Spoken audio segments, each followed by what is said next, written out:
Pois bem, meus amigos, é um prazer tê-los conosco mais uma vez para continuarmos o desenvolvimento do direito penal, parte geral. Nesta aula de número 4, nós estudaremos os artigos 4º e 6º do Código Penal. Nós faremos a análise das teorias relativas ao tempo do crime e nós faremos também a análise das teorias relativas ao lugar do tiro.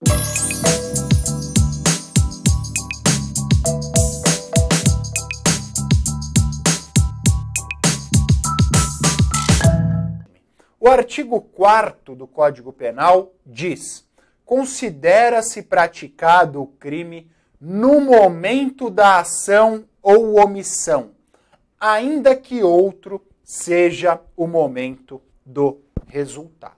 Ação ou omissão, resultado. Supondo que determinado sujeito tenha 17 anos e 364 dias. Quando ele tem 17 anos e 364 dias, ele dá um tiro na cabeça de um outro sujeito. A bala perfura a cabeça desse sujeito, sai do outro lado. Esse sujeito cai no chão, é socorrido, é levado ao hospital, fica uma semana na UTI e após uma semana vem a óbito.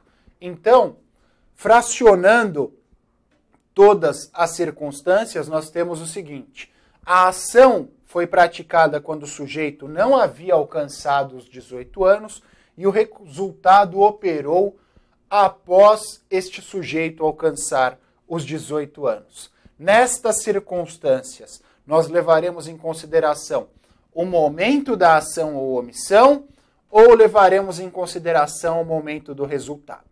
Seguindo o disposto no artigo 4º do Código Penal, nós levaremos em consideração o momento da omissão, independentemente do resultado. Então, este sujeito será tratado em conformidade à Lei 8.069 de 90, o Estatuto da Criança e do Adolescente, independentemente do momento em que operou o resultado. Então, para a determinação do tempo do crime ou do momento do crime, nós levaremos em consideração a teoria da atividade. Reitero, teoria da atividade. Levar-se-á em consideração o momento da ação ou omissão, independentemente do momento ou do tempo do resultado. Tempo do crime. Nós temos no artigo 6º o lugar do crime. Diz o artigo 6º: considera-se praticado o crime no lugar em que ocorreu a ação ou omissão, no todo ou em parte, bem como onde se produziu ou deveria produzir-se o resultado. Então, considera-se praticado o crime no local em que ocorreu a ação ou omissão, bem como onde se produziu ou deveria produzir-se o resultado. Para a determinação do lugar do crime, nós temos dois elementos a serem considerados: o local da ação ou omissão e o local do resultado. O lugar do crime para o direito penal, para o Código Penal, é revelado tanto pela teoria da atividade como também pela teoria do resultado. E a soma destas duas teorias nos leva à teoria da ubiquidade. Então, lugar do crime, teoria da ubiquidade. Tanto o local da ação ou omissão, como também o lugar do resultado. A soma da teoria da atividade e da teoria do resultado, chegando-se à teoria da ubiquidade. Então, lugar do crime.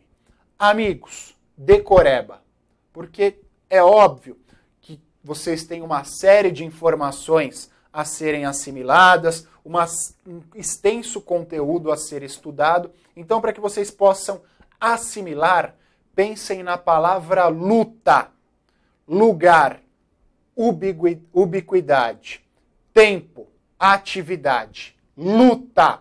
lugar, ubiquidade, tempo, atividade, tá? Então, são as regras do Código Penal relativas ao lugar do crime e ao tempo do crime ou ao momento do crime. Falando do lugar do crime, nós temos um problema. E por que nós temos um problema? O já explicado e lido artigo 6º do Código Penal fala que nós levaremos em consideração tanto a teoria da atividade, ação ou omissão, como a teoria do resultado. Então, pensem na seguinte circunstância. Eu estou no Butantã, aqui em São Paulo, na cidade universitária. Dei um tiro numa pessoa aqui na cidade universitária. Essa pessoa, após ser alvejada, sai correndo, baleada, correndo, sangrando, correndo, sangra, corre. Hora que ela transpõe a divisa de São Paulo com Osasco, ela passa os 2 pés para Osasco, ela cai morta. Se nós levarmos em consideração o artigo 6º do Código Penal, quem será competente para o julgamento desse crime? Tanto São Paulo como Osasco. Por quê?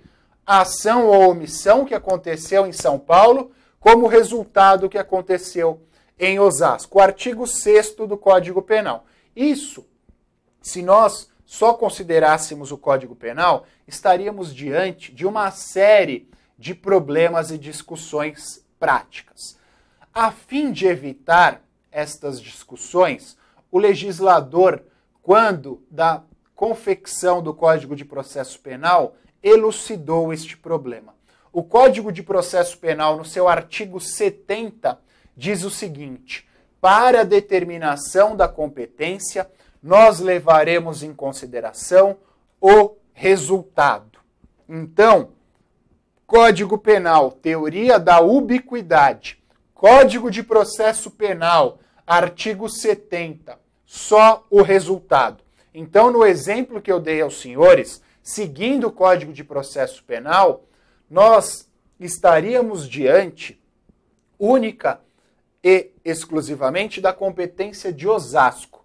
O resultado, por mais que toda a ação, todo o fracionamento da conduta tenha operado em São Paulo, mas a morte, o resultado ocorreu em Osasco, a competência, seguindo o Código de Processo Penal, seria de Osasco. Então pensem no luta, lugar, ubiquidade, tempo, atividade, mas lembrem do artigo 70 do Código de Processo Penal que fala do resultado. Tudo bem, meus amigos? Tranquilo?